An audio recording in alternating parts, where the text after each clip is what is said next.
Salve, salve galera! Nosso papo de hoje é sobre prosa romântica. Estamos eu e o Yorick para bater esse papo com vocês, beleza? Dando sequência àquilo que a gente vem estudando no romantismo. Hoje a gente vai falar então sobre essa vertente romântica que é a prosa. Lembrando que no nosso primeiro momento a gente trabalhou a poesia, estudando as 3 gerações da poesia romântica no Brasil. E hoje a gente vai identificar como se constitui a prosa romântica no nosso romantismo. Primeira coisa que a gente precisa fazer é diferenciar 2 termos, romantismo e romance. Toda vez que vocês pensarem em romantismo, lembrem-se que nós estamos falando sobre estilo de época. Beleza? Então, o romantismo é uma estética literária que traz como característica principal a representação da subjetividade, da emoção e do sentimento. Perfeito? E quando vocês pensarem em romance, vocês precisam compreender esse fenômeno enquanto gênero literário. Isso mesmo, gênero literário. O romance é o gênero literário que pertence ao gênero narrativo. Estão lembrados? Gênero narrativo no qual eu tenho objetos como o romance, a fábula, a novela, o conto, a crônica, o ensaio, todos esses pertencentes ao gênero narrativo, assim como o nosso romance. Então, romance não necessariamente está relacionado a amor. Toda vez que a gente pensa romance somado ao amor, a gente está somando estilo de época, romantismo, com o gênero literário. É daí que vem o nosso romance romântico. Beleza? Então, romance romântico, esse sim vai ter como central a ideia do amor. Esse sentimento que vai ser representado de forma extremamente exagerada pelo nosso romantismo.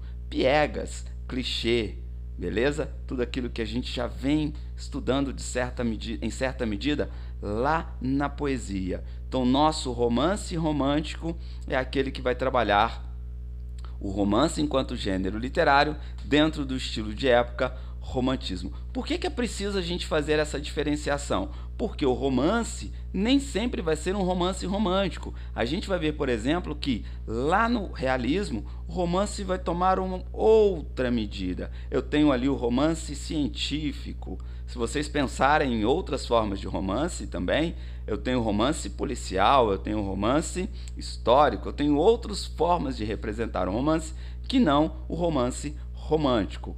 Beleza?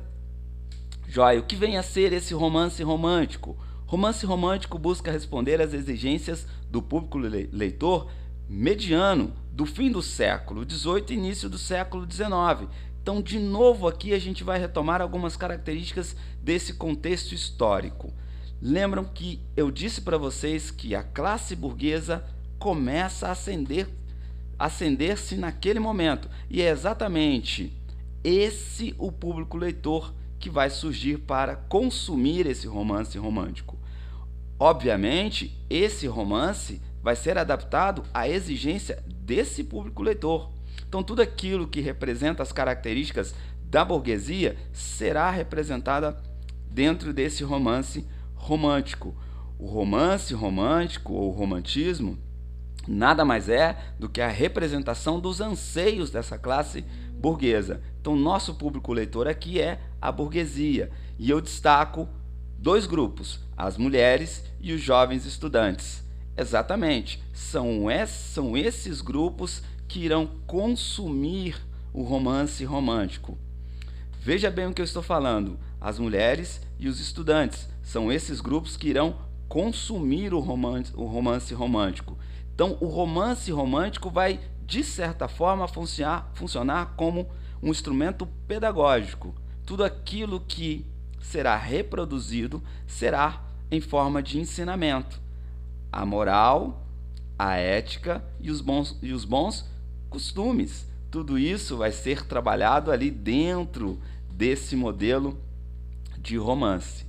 Bom, sofre as influências dos costumes urbanos e das amenidades das zonas rurais. Retoma o mito do cavaleiro medieval que agora é o herói local. Então essas são as características que a gente começa a encontrar nesse gênero literário romance romântico. A influência e os costumes, tanto das regiões, dos espaços citadinos, dos espaços urbanos, quanto de espaços rurais. Eu começo a ter aqui um processo de regionalismo.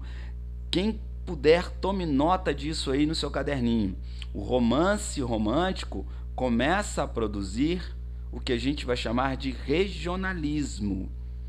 É o início de uma representação regionalista na literatura. Teremos outros momentos na literatura que esse fenômeno ocorrerá. O regionalismo pode ser encontrado lá no pré-modernismo, a gente vai ver isso quando a gente discutir o pré-modernismo, e o regionalismo também vai ser retomado lá no modernismo.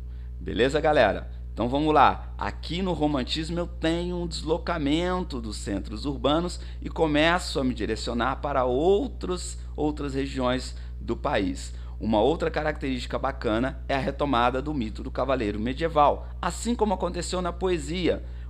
A representação do herói nacional a partir de um passado, que no nosso caso será o passado pré-colonial, para buscar na figura do índio a representação desse herói. Com um grande detalhe, aqui a gente tem uma pequena diferença entre aquilo que foi feito na poesia e aquilo que será feito no romance romântico. No caso da poesia, o herói romântico indígena, idealizado a partir do mito do bom selvagem, representará o herói clássico, com todas as características que esse herói possui, sem nenhum desvio. No caso do romantismo e na prosa romântica, eu terei alguns desvios acontecerão e será preciso eu colocar esse herói dentro do eixo para trabalhar as suas características. A gente vai ver como é que isso funciona na representação desse herói, beleza? Detalhe, ele continua sendo idealizado, ele continua sendo trabalhado a partir do mito do bom selvagem, porém, ele vai passar por um processo de purificação para que ele retome as características modelar do herói clássico. Joia? Esse romance romântico é considerado um instrumento de popularização da leitura e nacionalização das letras. É isso mesmo, o romance vai possibilitar uma popularização da leitura. Isso tem a ver, mais uma vez, com o contexto histórico. Lembrem-se que eu disse para vocês que a chegada da família real trouxe alguns desenvolvimentos, dentre eles a imprensa e a possibilidade de difusão ou popularização da leitura a partir da imprensa. Ou seja, o romance romântico vai ser utilizado, ou melhor dizendo, vai se utilizar da imprensa e do jornal para popularizar essa leitura. Está intimamente ligado ao reconhecimento dos espaços nacionais, o campo, a selva e a cidade. Aquilo que eu falei agora há pouco. Existe um processo de regionalismo sendo trabalhado dentro desse romance romântico. As situações, cenários e personagens são marcadas pela imaginação e ideologia romântica, algo que a gente já viu lá na poesia. Existe aqui, mais uma vez, uma representação do ideal, o ideal de cidade, o ideal de nação, o ideal de mulher, o ideal de casamento. Tudo isso vai ser representado também nessa prosa romântica. Tudo isso para quê? Para que o leitor se identifique com esse desejo de ideal. Bom, falei para vocês que a imprensa vai surgir como possibilidade ou potencial de difundir o romance, ou seja, eu vou popularizar na medida em que eu vou reproduzir em larga escala esse romance. O romance que era publicado nos jornais era chamado de romance de folhetim. Então gravem isso para mim, por favor. Romance de folhetim é aquele romance que vai ser reproduzido em jornais. Então ele será seriado, seja ele semanalmente, seja ele mensalmente. O autor vai reproduzir capítulos em forma de série. Muito parecido com aquilo que a gente conhece hoje como a teledramaturgia, as nossas novelas. Joia? A novela é também representada em série. Não é à toa que esse termo novela puxa muito dessa ideia do romance. Como assim, professor? A ideia é pensar que em outras línguas você tem romance sendo traduzido a partir do termo novela. Se você for no inglês, romance está para o inglês com o termo novel. Se você for para o espanhol, romance está no termo na sua tradução de novela. Então, a novela, enquanto a gente conhece hoje como formato de teledramaturgia, pertence ao gênero dramático, mas o nome da novela retoma essa ideia dos romances seriados, que eram os romances de folhetim. Beleza? O folhetim vai trabalhar essas características que eu leio agora. Possui duas características essenciais. Quanto ao formato, é publicada de forma parcial e sequenciada em periódicos, jornais e revistas, ou seja, vai ser produzido de forma seriada. Quanto ao conteúdo, apresenta narrativa ágil, de fácil compreensão e que desperta a atenção do novo público leitor da época. O folhetim surgiu na França no início do século XIX, impulsionando pelo desenvolvimento da imprensa. Então, assim como ocorre na França, aqui no Brasil, o romance romântico vai ser reproduzido a partir desse formato que a gente está chamando de folhetim. Romances de folhetim são publicações seriadas que serão publicadas em periódicos, e aí jornais e revistas, apresentando essa narrativa simples e ágil, que vai fazer com que o leitor assuma a seguinte postura: a cada final de capítulo, eles desejam comprar o próximo capítulo e a próxima edição de jornal. Beleza? Essa é a característica do folhetim. Então vamos lá entender isso no Brasil. Os folhetins foram importados para o Brasil logo depois de seu surgimento na Europa e fizeram um enorme sucesso, sobretudo na segunda metade do século XIX, principalmente a partir da publicação de A Moreninha. Então, qual é a informação importante aqui para a gente? O primeiro romance em folhetim é um romance do Joaquim Manuel de Macedo, chamado A Moreninha, publicado em 1844. Esse é o romance que marca o início do romantismo em prosa. Joia? Guarda essa informação. Romance que marca o início do romantismo na prosa é o romance de folhetim A Moreninha, de Joaquim Manuel de Macedo. E esses romances eram publicados diariamente. No caso do Brasil, então, a cada dia eu tinha uma publicação de um capítulo desses romances, que eram acompanhados pelas leituras capitulares daquele público leitor que eu citei agora há pouco. Atraíam, sobretudo, o gosto do público feminino, contribuindo para a formação de um novo público leitor. Lembrando que o romantismo irá simplificar a literatura exatamente para adaptar-se a esse novo público leitor, fato que a gente já discutia lá na poesia. Dando sequência, então,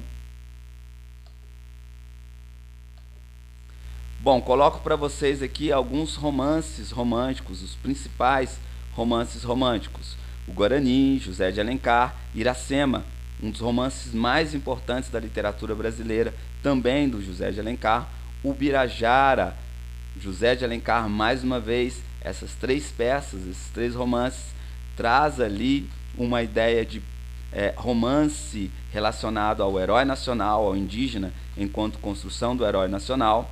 Eu tenho também Escravizaura, de Bernardo Guimarães, Memória de um Sargento de Milícia, Manuel Almeida de Macedo, A Moreninha, Sertanejo, Senhora e Lucila. Esses são os principais romances românticos que a gente estuda dentro dessa vertente. Dando sequência, obviamente que a gente não vai poder falar de todos os romances, então a gente vai trabalhar alguns romances. Mas antes de começar a entender como cada romance aqueles que são mais importantes para a gente, funciona, a gente precisa entender a seguinte questão. Bom, lembre-se que lá na poesia existia uma divisão de 3 gerações. Então eu tinha primeira geração poética, segunda geração poética e terceira geração poética. Vamos fazer aqui rapidamente um retrospecto das temáticas trabalhadas por aquelas gerações. Primeira geração, chamada de indianismo e nacionalismo. Segunda geração, mal do século, byronismo e ultrarromântica. Terceira geração, poesia social, hugoana ou poesia condoreira. Então, na poesia eu tinha divisão por gerações. Na prosa, essa divisão vai ser por temáticas. Então, guardem isso. A divisão na prosa será por temática. Então, eu terei o romance indianista, e aí são vários romances que compõem essa temática.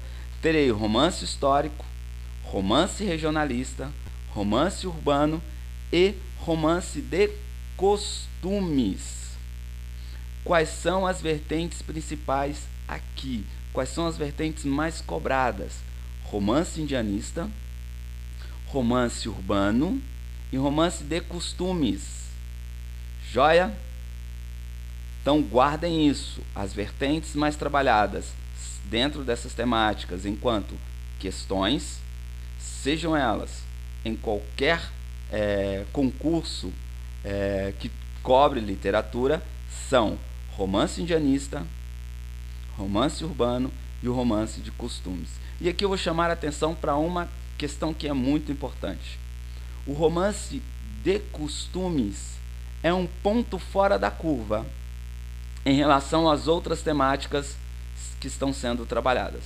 O romance de costumes já vai trabalhar umas características que a gente vai ver lá no realismo. Então eu posso sugerir a ideia de que romance de costumes apresenta uma antecipação das características das escolas do século XIX, da segunda metade do século XIX.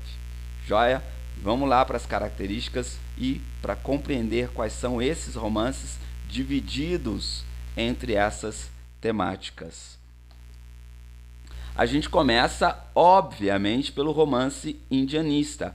É, sem dúvida alguma, a temática mais importante dentro dos romances românticos. Isso por quê? Porque o romance indianista ele vai representar a formação ou a tentativa de construir a identidade nacional a partir dessa figura do herói. Joia? Será a maneira pela qual os autores tentarão construir uma narrativa que represente a identidade nacional, sendo esta representada pelo herói nacional, que é o indígena. Então, romance indianista, também conhecido como primitivo, romance primitivo, tá? Ou obra primitiva, vai ser trabalhado dentro da influência do mito do bom selvagem. Tá? Lembrem aqui que esse mito do bom selvagem já foi trabalhado lá no arcadismo, no período de transição, com as épicas que vão representar essa transição. E aí eu estou falando do Uruguai e Caramuru, que já eram trabalhados ali dentro dessa visão do Rousseau, do mito do bom selvagem, que era a ideia de construir um indígena idealizado. Não se esqueçam disso. O indígena, enquanto herói, será um modelo ideal. Ele precisa aproximar-se do herói clássico. Então a gente retoma o nosso passado é o passado pré-colonial e busca nesse indígena o símbolo de nacionalidade. A corrente primitiva, que se pode chamar aborígene, são lendas e mitos da terra selvagem e conquistada. Então, nesses romances, eu vou encontrar muitas características que representam a cultura dos nativos. Os mitos de formação de determinada cultura serão abordados por esse romance indianista.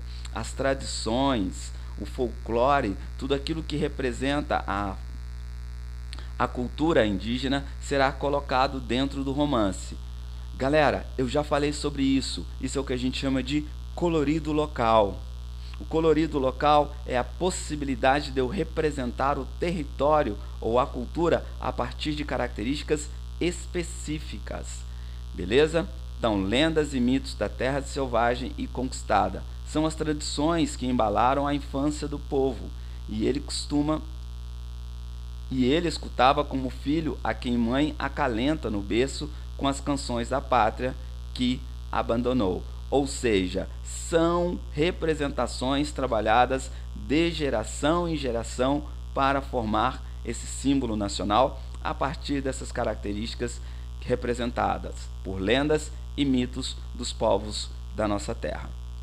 Assim como foram construídas outras nacionalidades. Joia? O representante principal é o José de Alencar.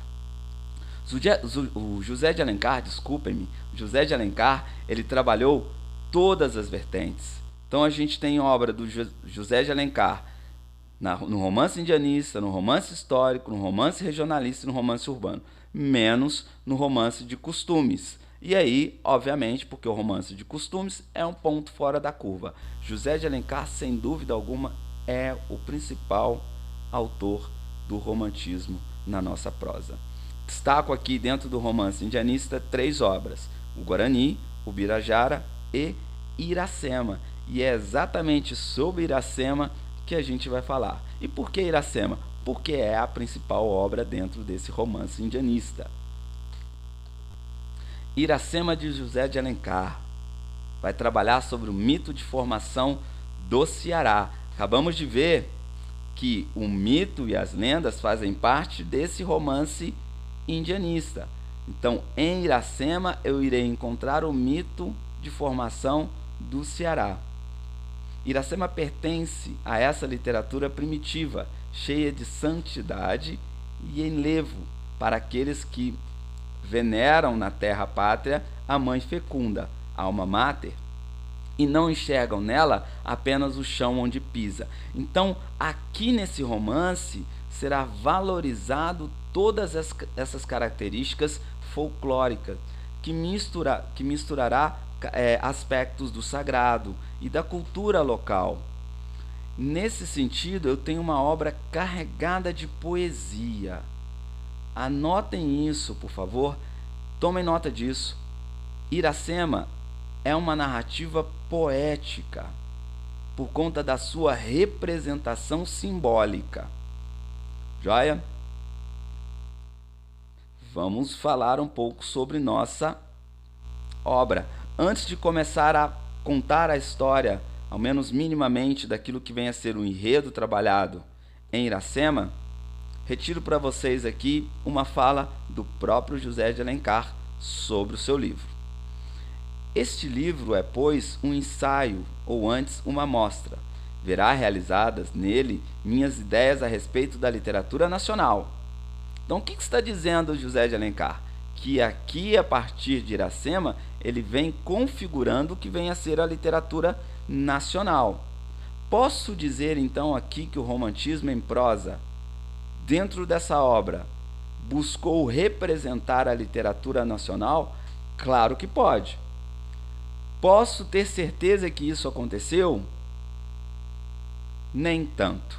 Isso por quê? Porque ainda que tenha sido uma tentativa de representar a literatura nacional, essa literatura era representada a partir do olhar do europeu.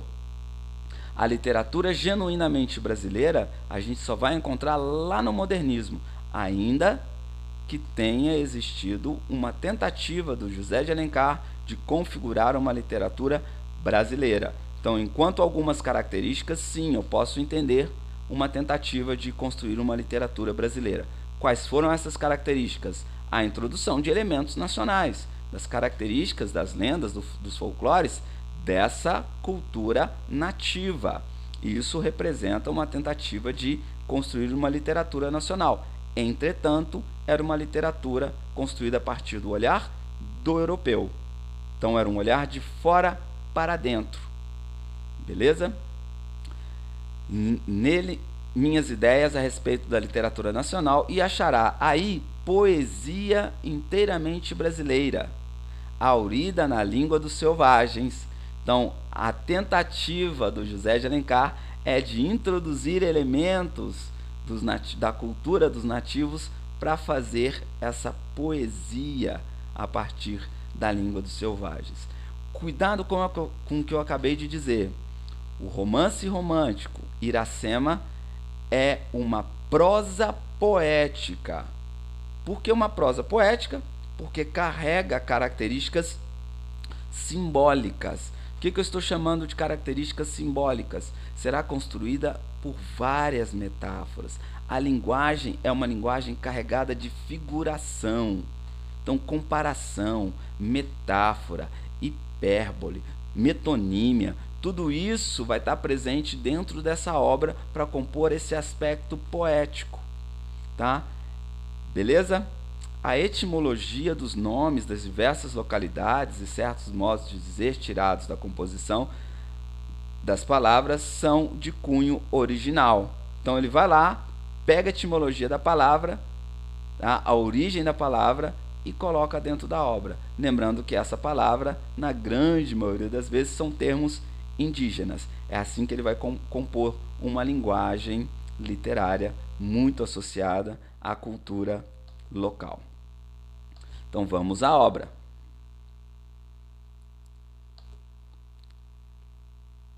Vamos lá.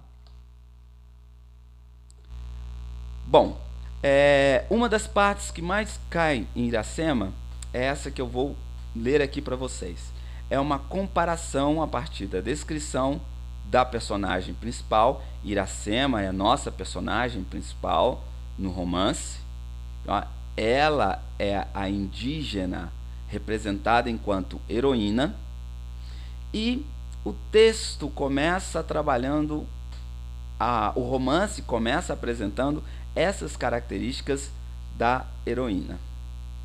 É um trecho que cai muito em provas. Vamos lá. Iracema, a virgem dos lábios de mel, que tinha os cabelos mais negros que a asa de graúna, e mais longos que seu talhe de palmeira. O favo de jati não era doce como seu sorriso, nem a baunilha recendia no bosque como seu hálito perfumado. Mais rápida que a corça selvagem, a morena virgem corria o sertão e as matas do Ipu, onde campeava sua guerreira tribo, da grande nação Tabajara. O pé grácil e nu, mal roçando, alisava apenas a verde pelúcia que vestia a terra como as primeiras águas. Reparem que a característica é absolutamente poética, pois a própria comparação também é poética. E aqui eu tenho o nosso José de Alencar comparando Iracema à natureza. Lembrando que no romantismo, a natureza será sempre um reflexo do estado de alma do eu lírico. Então, o narrador faz essa comparação, trazendo a grandiosidade da natureza, representada como a grandiosidade do personagem, que em alguma medida sobressai a própria natureza. Vamos compreender os detalhes desse trecho para a gente entender qual é a imagem que o nosso autor configura sobre essa personagem principal.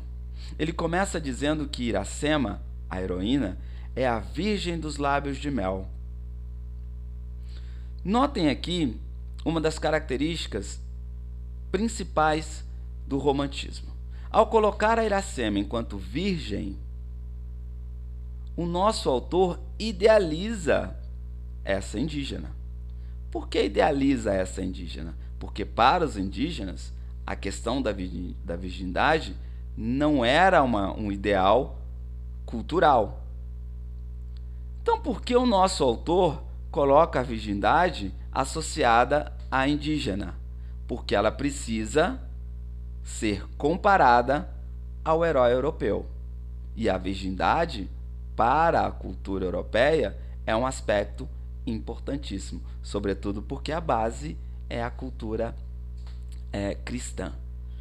Beleza? Logo depois ele vai fazendo uma comparação das características físicas dessa personagem com a natureza, sobrepondo em alguns momentos as características físicas da Iracema em detrimento àquilo que é a natureza. Ou seja, o cabelo da Iracema é mais negro que a asa de um pássaro que possui a pelugem muito negra.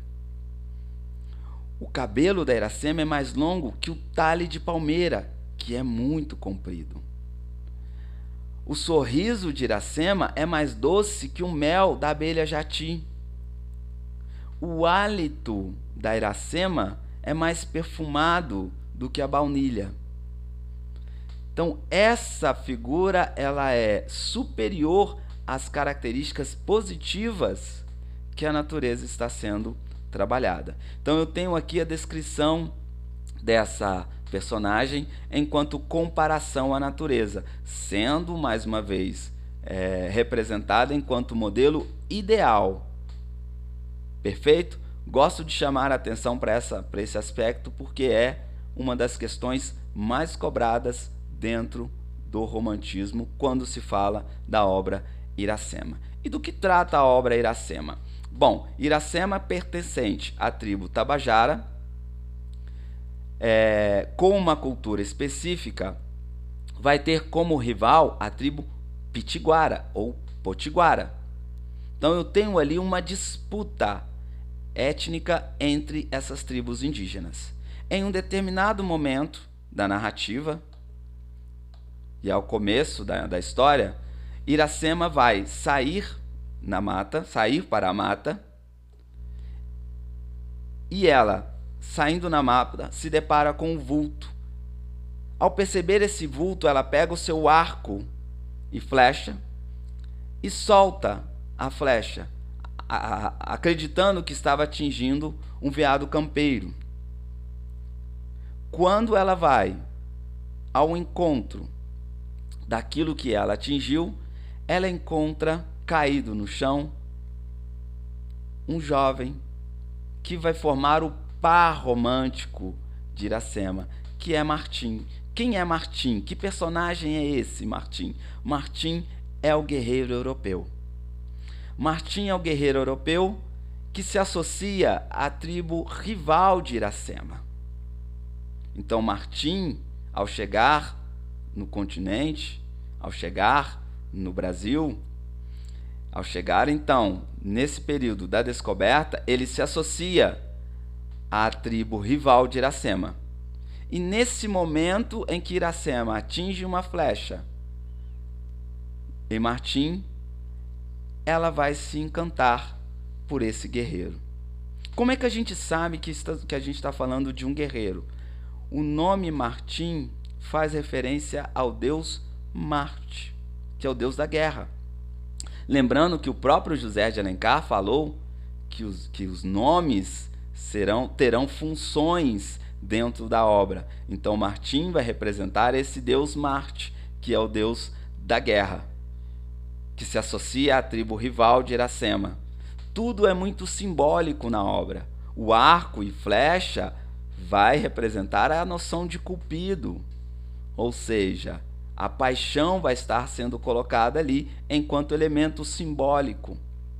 Voltando à narrativa, Iracema então fere Martim e vai, a partir daí, levar Martim para a sua tribo, que é a tribo Tabajara.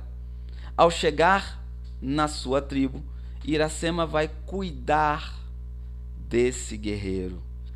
E nesses cuidados, Iracema irá se apaixonar por Martim. E aí eu tenho um encontro de um nativo com um estrangeiro. E será da fusão de Martim com Iracema que irá se constituir a identidade brasileira. Percebam aqui que eu estou dizendo que é o encontro de um indígena com o europeu. No caso do romantismo, a figura do negro está de fora. Essa figura será retomada enquanto identidade ou fusão dessa identidade lá no modernismo. Beleza? Então a identidade aqui no romantismo será construída a partir da junção ou da fusão do índio com o europeu. Nesse par romântico, Iracema e Martim. Aqui a gente tem um pequeno problema. Iracema não pode casar-se, não pode associar-se a Martim, porque Iracema guarda o segredo de Jurema. Iracema não era uma mulher para o casamento. Iracema é uma amazona. Ela é uma mulher guerreira. Tudo bem? Ela guarda o segredo de Jurema. O que é o segredo de Jurema? Ela guarda a filosofia representada simbolicamente a partir dessa porção mágica que só ela sabe fazer. Então seria a ideia de pensar, seria interessante pensarmos que essa mulher possui com ela o segredo da cultura da sua própria identidade. Que interessante isso. Ao associar-se com Martim e possibilitar essa junção, Martim passa a dominar, passa a ter conhecimento da cultura da tribo rival à tribo que ele está associada, que é a tribo potiguara. Sacaram? Beleza. Então, a obra vai representar um monte de conflitos dentro dessa relação de Iracema e Martim. Iracema irá fugir com Martim de sua própria tribo. Iracema irá abandonar a sua tribo, abandonar a sua própria cultura para viver um amor. Percebem o elemento romântico? Então aqui a gente tem um elemento romântico. Ela abandona, enquanto heroína, abandona a sua própria cultura para viver o amor com Martim, que é um guerreiro associado à tribo rival. Vejam que aqui eu começo a ter a desconfiguração do herói enquanto modelo clássico. Então é nesse sentido que eu disse que o herói romântico terá que passar por um processo de purificação. Algo precisa acontecer com Iracema para que ela retome simbolicamente essa imagem de heroína. Vamos lá então. Iracema e Martim terão um filho chamado Moacir. Tomem nota disso, que isso é importantíssimo. Moacir será considerado o primeiro brasileiro. Então, o primeiro brasileiro virá da formação de um indígena com um europeu. É dessa mistura que eu tenho o primeiro brasileiro. Lembrando que José de Alencar retoma o nome de Moacir para trabalhar uma questão simbólica. Moacir representa na sua etimologia, ou seja, na origem da palavra, filho da dor, filho do sofrimento. E aí são várias interpretações a respeito dessa dor e dos sentimentos. Uma das interpretações será: durante a narrativa, Martim vai abandonar Iracema para voltar a lutar junto com os potiguaras. Então, na guerra que ele vai compor ali, associado aos potiguaras, Iracema será abandonada. Então, Moacir pode ser representação dessa dor do abandono. Moacir pode ser uma representação da dor do abandono de Iracema à sua própria identidade. Moacir também pode ser uma representação da dor no momento em que Iracema morre. E aí vem o final da nossa narrativa. Vai ter que ter spoiler, não vai ter jeito. Eu preciso contar para vocês.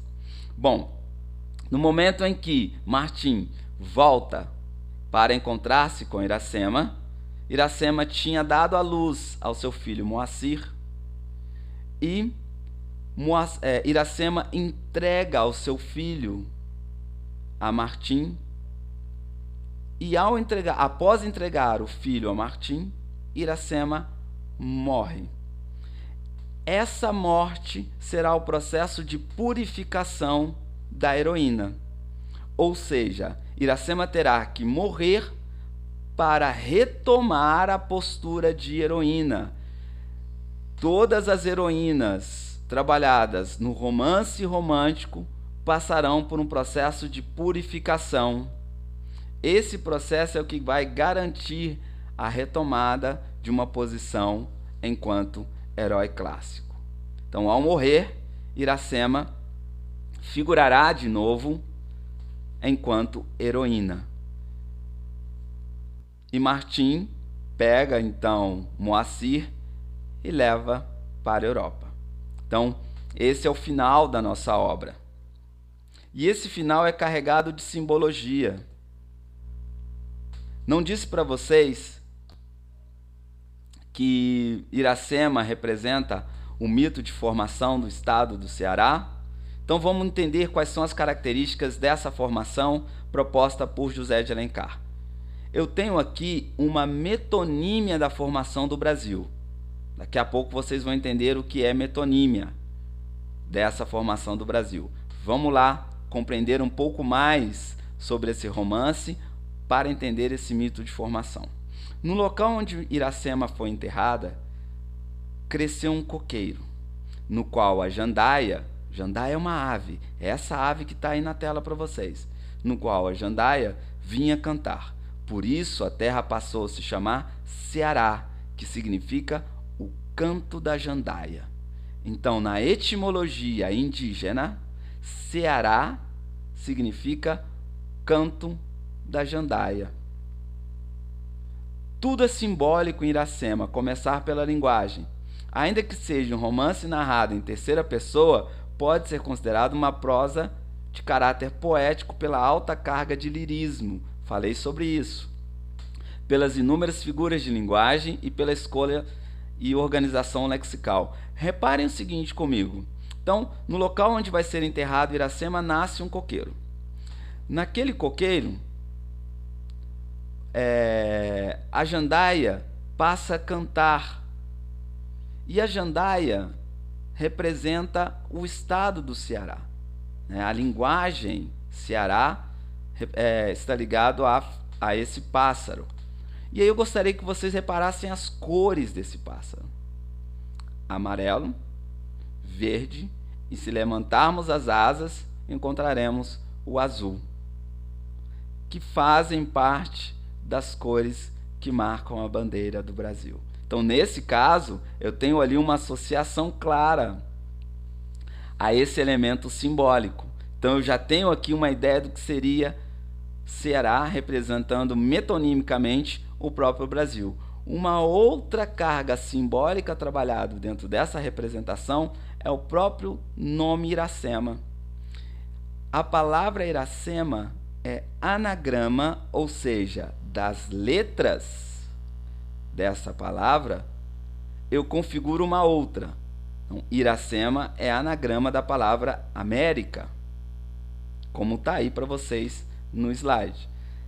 Da palavra Iracema, eu retiro a palavra América, e obviamente fazendo associação ao Brasil. Então, o romance que representa um mito de formação do estado do Ceará é também um romance que representa um mito de formação do próprio Brasil. Beleza?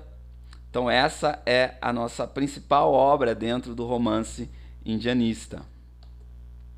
Bom, saindo do romance indianista e passando para o romance urbano, o que nós temos enquanto temática dentro desse recorte que será trabalhado também na prosa romântica? Apresenta o dia a dia do leitor burguês. Essa classe será sempre representada no romance, tá? No romance romântico. E é óbvio que no romance urbano essa classe será trabalhada enquanto representação ideal. Então, discussões de valores, costumes e problemas vividos pelo público nas cidades, a vida dos grandes centros, sobretudo Rio de Janeiro e Recife, serão trabalhados dentro desse romance urbano. Principais autores e obras: de novo nosso José de Alencar, Senhora, Diva, A Pata da Gazela, 5 Minutos, A Viuvinha, Lucila, principal romance urbano dentro desse recorte, encarnação, perfis femininos, caráter conservador. Então eu tenho aqui a construção de perfis femininos dentro de um caráter conservador. A figura da mulher será representada dentro dessas obras de romance urbano. Beleza? Por que o caráter conservador? Porque vai representar os anseios dessa classe, que é a classe burguesa. De novo, o romance vai funcionar como um processo pedagógico. Se as leitoras são, em sua grande maioria, mulheres, elas precisam entender quais são as características exigidas pela sociedade que representa essa classe burguesa. Então, a partir da leitura dos romances urbanos e dos romances de modo geral, as mulheres da burguesia irão formar a sua moral. Significa dizer que qualquer desvio que eu tiver representado na obra será cobrado enquanto desvio social, enquanto desvio moral. E aqui, de novo, eu tenho a ideia da purificação. Se uma das heroínas fizer algo errado dentro de uma moral, ela terá que passar por um processo de purificação. É exatamente o que acontece com a obra Lucíola. Então, Lucíola, ainda que a gente não vá trabalhar todos os elementos dessa obra, né, a gente não pode sugar todas as obras e falar sobre cada uma, a gente analisa as principais e as que mais caem. Lucíola, apesar da gente não trabalhar a narrativa, é uma obra também importante para que vocês conheçam minimamente a história. Tá? Então vamos à história. Lucíola conta a história de Maria da Glória, uma menina pobre, que após ver sua família quase toda morrer em detrimento de uma doença, passa a ser uma figura central como geradora financeira dessa família. Maria da Glória, e o nome também sugere uma ideia, Maria e da Glória, nunca se esqueçam que os nomes dentro dos romances românticos são importantes. Maria da Glória vai precisar trabalhar para poder manter a sua família. E o que fará a Maria da Glória? Maria da Glória vai ser assediada enquanto mulher para trabalhar como prostituta. Então, ela será assediada e aliciada para trabalhar enquanto prostituta. No momento em que ela vai começar a fazer esse trabalho, Maria da Glória vai ser uma prostituta de luxo. Nesse momento, ela não será Maria da Glória dentro da narrativa. Olha a sacada do José de Alencar. Morre uma personagem próxima a Maria da Glória, chamada Lúcia. Maria da Glória assume a identidade de Lúcia e passa a ser chamada de Lucíola. E aqui eu tenho uma simbologia novamente. Por que Maria da Glória não poderia ser representada enquanto profissional do sexo? Por que Maria da Glória não poderia ser representada enquanto prostituta? Porque o nome Maria e Glória traz uma carga simbólica muito forte que desassocia essa mulher daquela profissão, daquela atitude. Então o autor possibilita uma reconfiguração desse personagem a partir de Lúcia, a partir do nome Lucíola, que aí sim pode ser associado à profissão. Isso por quê? Porque se de um lado Maria da Glória representa o aspecto positivo no sagrado, Lucíola se associa ao aspecto negativo dentro desse sagrado, na medida em que eu aproximo Lucíola a Lúcifer. Percebem? Então a obra vai trabalhar de forma muito bem configurada essa imagem. Lucíola será a prostituta de luxo, irá se apaixonar por um personagem chamado Paulo, que é um sujeito que busca a sua ascensão enquanto classe, busca participar da classe burguesa e não vai viver plenamente o amor com Lucíola. Lucíola irá apaixonar por Paulo, esse é o grande elemento amoroso, e ao se apaixonar por Paulo, ela vai começar a abandonar a sua profissão, e ela o faz exatamente por amor, mas se vê menosprezada por Paulo, que não vai poder viver esse amor porque a classe burguesa jamais aceitaria uma união de um burguês com uma prostituta. Então Lucíula carrega uma chaga, carrega a mancha daquilo que ela teve que fazer enquanto profissão. Lembrando que Lucíula só irá fazer essa profissão, só irá buscar a prostituição porque é uma questão de amor. Ou seja, para salvar a sua família, Lucíula busca essa profissão. Então, aqui eu tenho mais uma vez o elemento romântico.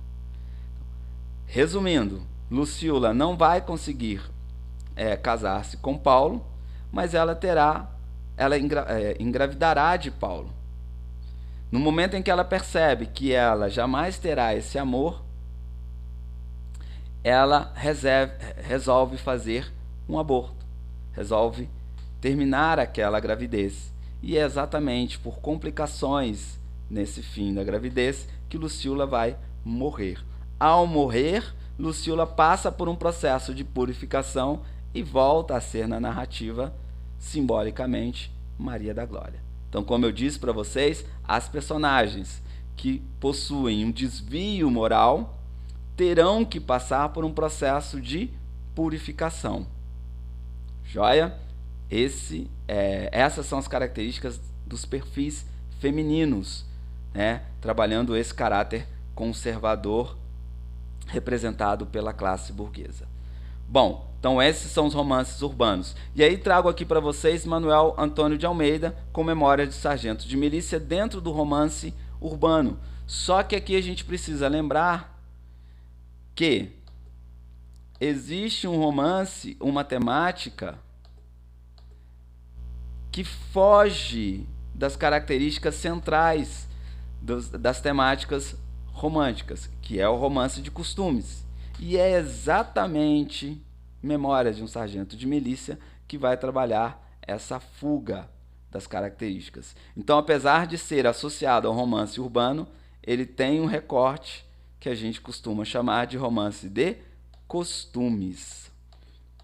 Então, Memórias de um Sargento de Milícia, do Manuel Antônio de Almeida, é o nosso romance de costumes. É aqui que irá surgir o primeiro malandro da literatura brasileira. Tá? Leonardinho Pataca, filho de Leonardo Pataca, será a representação do primeiro malandro da literatura brasileira. Esse romance irá representar também as classes inferiores, as classes baixas. Tá? Esse malandro é o nosso herói. Então perceba que o nosso herói se distancia muito do herói clássico, porque ele é um malandro, é aquele que vai conseguir, é aquele que vai levar a vida no jeitinho, tá? Tentando conseguir as coisas de uma maneira mais fácil. Então aqui eu tenho a formação do anti-herói, algo que a gente só vai ver a partir do realismo. Então eu tenho aqui Memórias de um Sargento de Milícia, um deslocamento de uma tradição em termos de romance romântico. E por fim, um outro romance urbano é O Moço Loiro e a Moreninha, tá? Do Joaquim Manuel de Macedo. Bom, romances regionalistas, também chamados de romances históricos. Eu tenho uma associação entre essas duas características. Estende o olhar para os quatro cantos do Brasil, compreende e valoriza diferenças étnicas, linguísticas, sociais e culturais. Então é nesse romance que eu começo a ter aquilo que eu falei com vocês, que é um processo de regionalização. Tá? O regionalismo na literatura começa no nosso romantismo. Autores e obras: José de Alencar, mais uma vez, o sertanejo, o tio, o tronco de pé, as meninas de prata, o gaúcho, Bernardo de Guimarães, o seminarista, Escravizaura, Franklin Távora, o Cabeleira. Então esses são os principais romances. E aí, galera, para a gente fechar, a gente começa a fazer algumas questões sobre o romantismo. Vamos lá. Coloco aqui para vocês uma questão sobre Iracema. No romance Iracema, José de Alencar, e aí eu tenho que lembrar qual era a temática, quais são as características, tudo aquilo que representa o romance Iracema.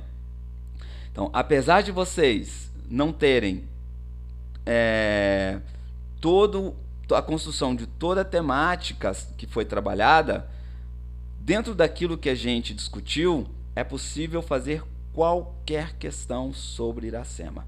Mas, obviamente, vale a pena dar uma olhada em um resumo, ou então até mesmo ler a obra para vocês entenderem o que fala nesse romance. Mais uma vez, não posso esmiuçar todas as obras dentro do romantismo, porque a gente ficaria aqui muito tempo discutindo as obras do romantismo, e não é essa a nossa intenção.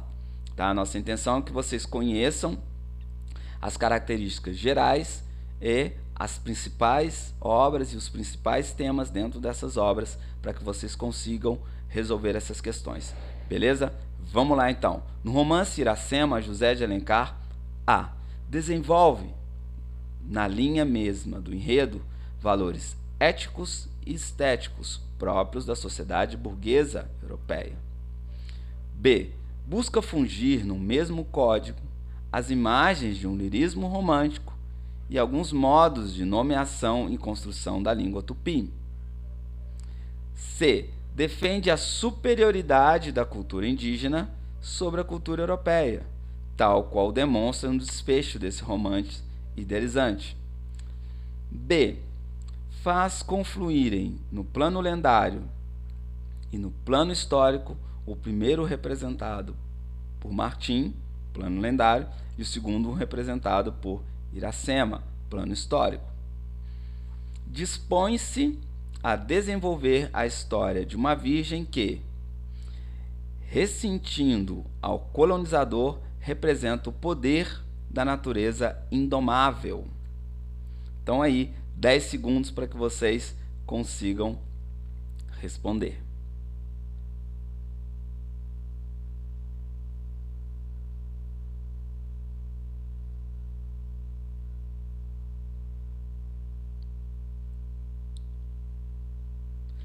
Joia? Acertou? Quem respondeu? Gabarito A. Desenvolve na mesma linha do enredo os valores éticos e estéticos próprios da sociedade burguesa europeia.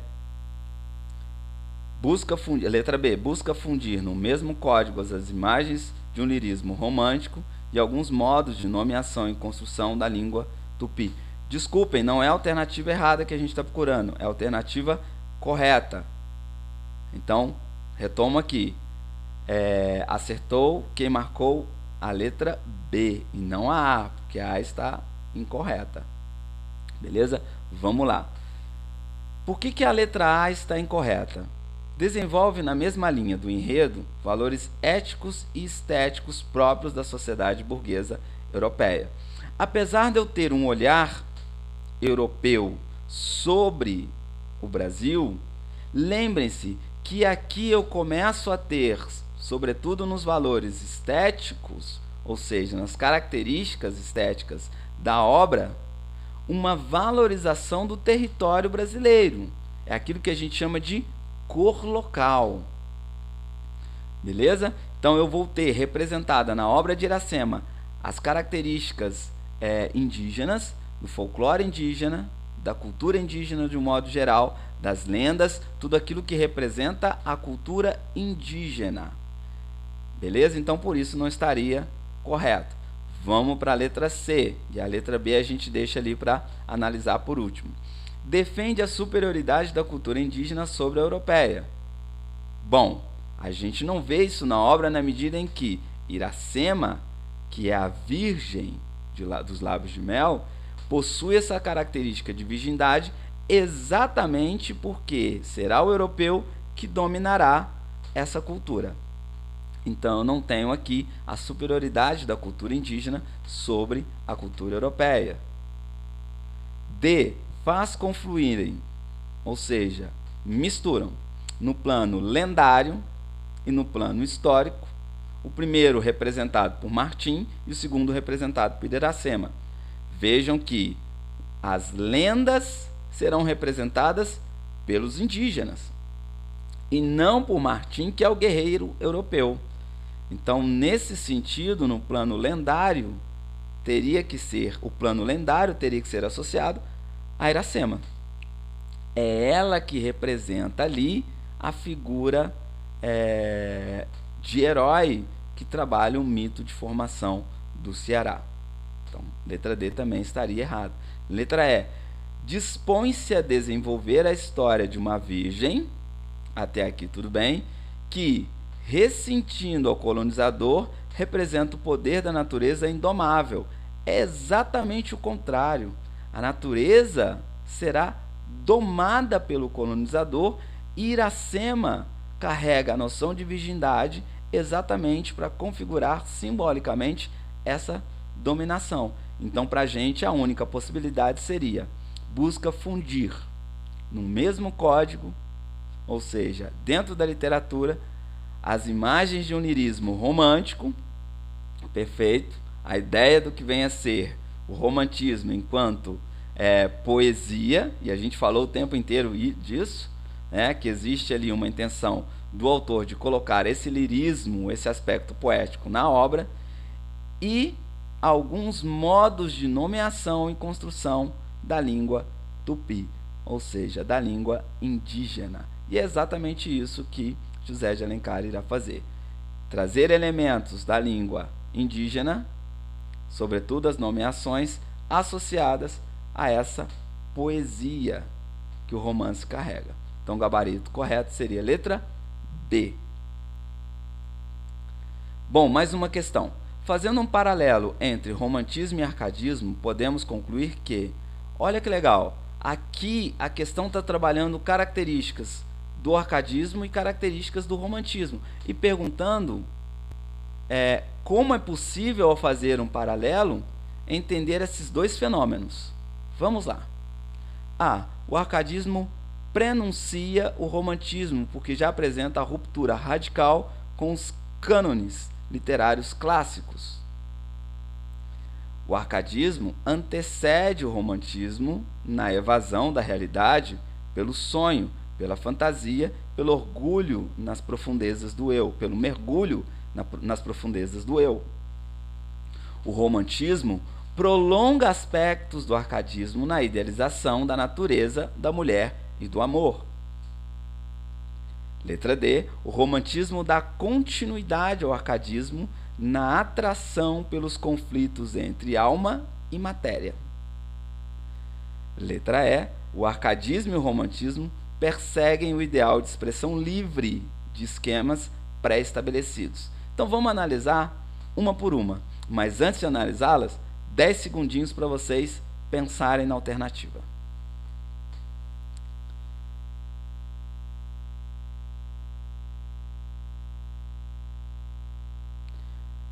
Perfeito. Gabarito correto é letra C. Vamos analisar então uma por uma. O arcadismo prenuncia o romantismo? Sim, o arcadismo prenuncia o romantismo, sobretudo dentro da epopeia. Tá lembrado? São duas epopeias que começam a trabalhar características românticas. Uruguai e Caramuru. Vamos ver o restante da alternativa. Prenuncia o romantismo porque já apresenta a ruptura radical com os cânones literários clássicos. Isso não acontece tanto na estrutura lírica, ou seja, nos poemas, quanto na epopeia. O que será trabalhado são características canônicas em termos de estrutura e, inclusive, em termos de poética. Então, o arcadismo prenuncia o romantismo na temática, perfeita? E, sobretudo, na épica Árcade. Se tivesse colocado assim, estaria corretíssima. Letra B. O arcadismo antecede o romantismo na evasão da realidade pelo sonho. Não existe no arcadismo uma evasão da realidade pelo sonho. O que existe no arcadismo é o fogueira em urbem. Ou seja, eu vou sair de uma realidade para outra, realidade física e concreta, buscando ali uma vida prazerosa no campo. E aqui a alternativa está dizendo que existe uma evasão da realidade pelo sonho, pela fantasia, pelo mergulho nas profundezas do eu, ou seja, subjetividade. Vale aqui relembrar que o arcadismo é uma arte racionalista. Então, obviamente, essa alternativa está totalmente errada. Letra C, que é o nosso gabarito. O romantismo prolonga aspectos do arcadismo na idealização da natureza, da mulher e do amor. Exatamente. O romantismo irá trabalhar uma natureza ideal, uma mulher ideal, um amor ideal, uma classe ideal, o casamento ideal. Tudo vai ser idealizado no romantismo, assim como muita coisa foi idealizado no arcadismo, como a natureza, a mulher e o amor. Perfeita a resposta. Letra D. Romantismo dá continuidade ao arcadismo na atração pelos conflitos entre alma e matéria. Não há conflito entre alma e matéria no arcadismo, salvo Cláudio Manuel da Costa. Beleza? Cláudio Manuel da Costa vai trabalhar elementos barrocos, mas a ideia central do arcadismo não é essa oposição entre alma e matéria, assim como o romantismo também não vai trabalhar essa oposição entre alma e matéria, não como característica principal. Essa dualidade é típica do barroco. Letra E. O arcadismo e o romantismo perseguem o ideal de expressão livre de esquemas pré-estabelecidos. Bom, o arcadismo vai trabalhar esquemas pré-estabelecidos. Lembrando que o arcadismo vai ser chamado também de neoclassicismo e retomar as características clássicas. E uma das características clássicas retomada pelo arcadismo é exatamente a estrutura fixa, o esquema fixo. E, apesar do romantismo possuir uma liberdade da estrutura, ele ainda mantém, de certa forma, uma métrica. Isso a gente viu lá na poesia. Então, nosso gabarito aqui seria a letra B. Desculpa, letra C. Romantismo prolonga aspectos do arcadismo na idealização da mulher, da natureza da mulher e do amor. Bom, mais uma questãozinha aqui para a gente tentar compreender como é que pode vir cobrado dentro da obra. Verdes mares bravios de minha terra natal, onde canta a jandaia nas frondes da canaúba. Verdes mares que brilham, que brilhais como líquida esmeralda aos raios do sol nascente, prolongando as alvas praias ensombradas de coqueiro. Serenai, verdes mares, e alisai docemente a vaga impetuosa para que o barco aventureiro manso resvale à flor das águas. Questão. Esse trecho é o início do romance Iracema, de José de Alencar. Dele, como um todo, é possível afirmar que... Vamos às alternativas. Iracema é uma lenda criada por Alencar para explicar poeticamente as origens da raça indígena na América. B. As personagens Iracema, Martim e Moacir participam da luta fratricida entre Tabajaras e Potiguaras. Letra C. O romance, elaborado com recursos de linguagem figurada, é considerado um exemplar mais perfeito da prosa poética na ficção romântica brasileira. Letra D. O nome da personagem título é anagrama de América, e essa relação caracteriza a obra como um romance histórico. Letra E. A palavra Iracema é resultado da aglutinação de duas outras línguas guarani e significa lábios de fel. 10 segundos aí para que vocês respondam.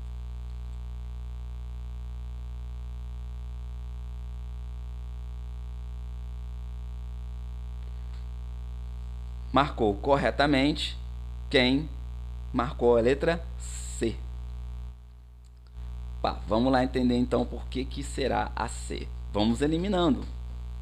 Letra A. Iracema é uma lenda criada por Alencar para explicar poeticamente as origens da raça indígena na América. Negativo. Iracema é uma lenda criada por Alencar para explicar poeticamente as origens da identidade brasileira. Tudo bem? Formada a partir da junção dos indígenas com o europeu na visão do José de Alencar. Perfeito?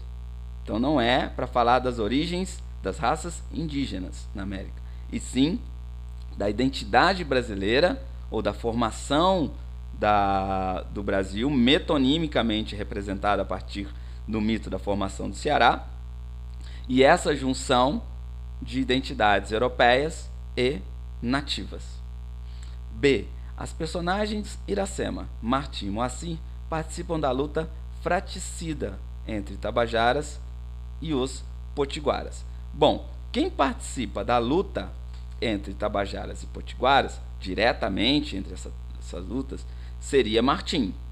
Ele seria o personagem que representa Marte, o deus da guerra, e está ali associado a essa luta entre os dois.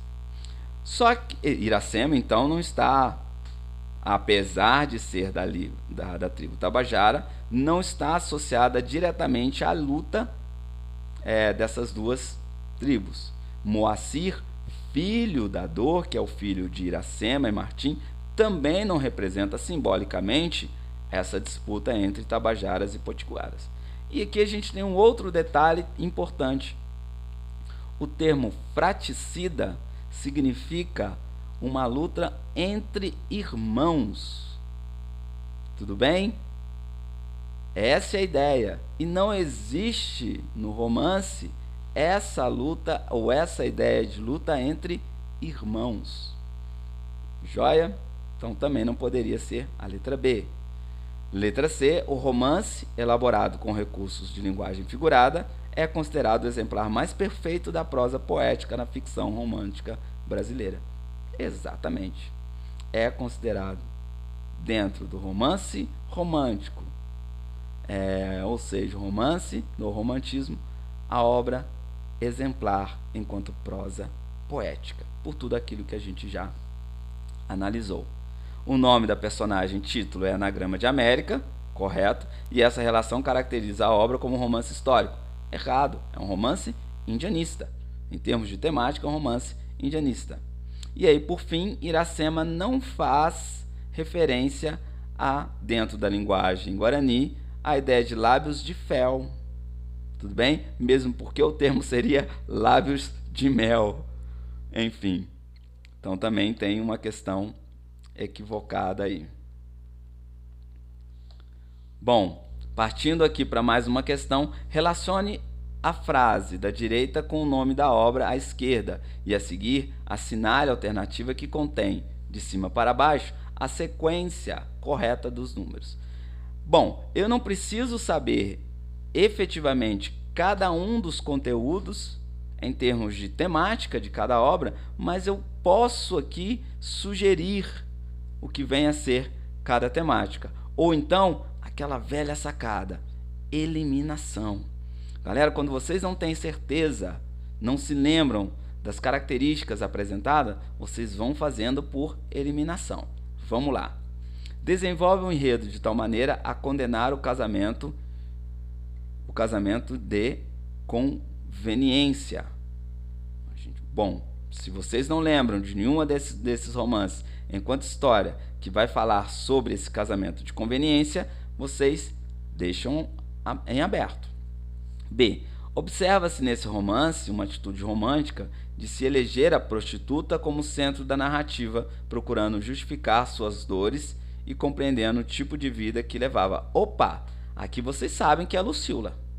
Então marca aí o número 5 nesse quadrante, nesse espaço. Próximo. Neste romance são contados os primeiros contatos dos índios com os civilizados. Olha, a gente trabalhou o principal romance que vai falar sobre essa identidade, né, na formação da identidade entre colonizadores e colonizados, né, que era Iracema. Então coloca ali pra gente Iracema. Então você sabe que o segundo espaço é Lucila, número 5, e que o terceiro espaço é Iracema, número 2. Então só pode ser se o número vamos lá de novo. Se o segundo espaço é o número 5, Vocês já vão lá para a alternativa E, que é a única que tem, enquanto segundo espaço, o número 5. E se você sabe que o terceiro é Iracema, você mata a charada sabendo que Senhora é o romance que fala sobre o casamento de conveniência. Então, o gabarito para nós é letra E. Essa é uma sacada que todo mundo precisa fazer. Não lembra ou não conhece determinada informação, vai buscando eliminações. Beleza? Bom, sobre Iracema de José de Alencar, podemos dizer que 1. As cenas de amor carnal entre Iracema e Martim são de tal forma construída que o leitor as percebe com vivacidade, porque tudo é narrado de forma explícita. Acabamos de perceber, depois de estudarmos a prosa romântica, o romance romântico, que o romance de amor é idealizado. Então, é muito fácil chegar à conclusão que não vai ter cenas desse amor concreto. Tudo bem? Não vai ter uma cena mostrando de forma explícita a relação desse amor concreto. Isso possivelmente vai vir a partir de uma escola literária que busca representar o real de forma mais fidedigna, que é o realismo e o naturalismo, sobretudo. Então, essa primeira alternativa estaria fora de questão. Em Iracema temos o nascimento lendário do Ceará, a lenda de formação do Ceará. A história de amor entre Iracema e Martim, perfeito. A relação amorosa entre o herói, a heroína indígena e o herói europeu. E as manifestações de ódio da tribo de Tabajara e Potiguara. Ótimo, você sabe que elas entravam em disputa. Então você sabe que obviamente, dentro da narrativa, terão manifestações de ódio. Então, alternativa número 2, beleza. Moacir é filho nascido da união de Iracema e Martim. Perfeito. De maneira simbólica, ele representa um homem brasileiro. Perfeito. Moacir é o primeiro brasileiro, fruto da junção do índio com o branco. Terceira alternativa, correta também. A linguagem do romance Iracema é totalmente poética, embora o texto esteja em prosa. Alencar consegue belos efeitos linguísticos ao abusar de imagens sobre imagens, comparações sobre comparações. Perfeito. É uma prosa poética.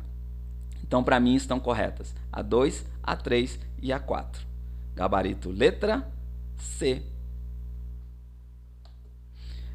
Pessoal, muitíssimo obrigado, um grande abraço e até a próxima. A gente vê então, nossa próxima aula será sobre as escolas da segunda metade do século XIX. Joia? Fique com Deus e se cuidem.